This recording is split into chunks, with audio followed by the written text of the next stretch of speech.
Hi, welcome again to I should call it the office series at this point. But anyways, I wanted to tell a story. So like some few weeks back, I had a nudge in my school to there's a person next door where I'm staying, like a neighbor.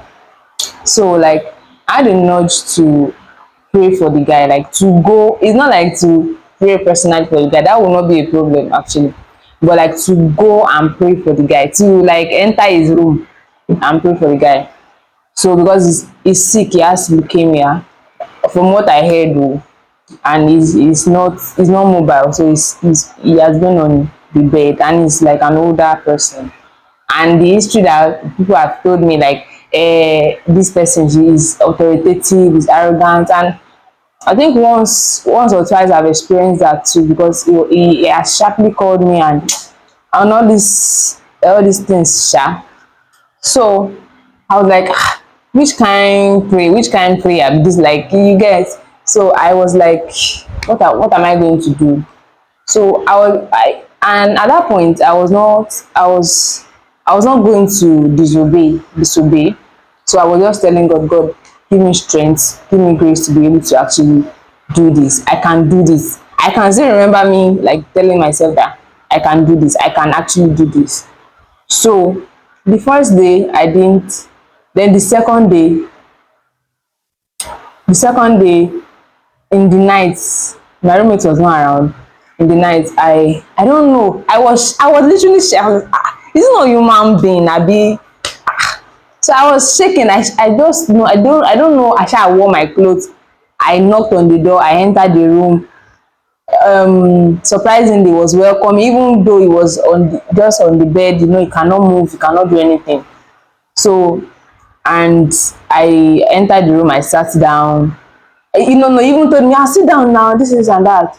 And then I spoke with him for a moment, and then I prayed for him, and I was like, thank you, and all of that, and I left. And I was shaking. And the funny part of this whole story now, yeah, this sound is well. The funny part of this whole story is that that day was Sunday, the next day was Monday. I leave for work early. So when I came back, I noticed that I was not around again.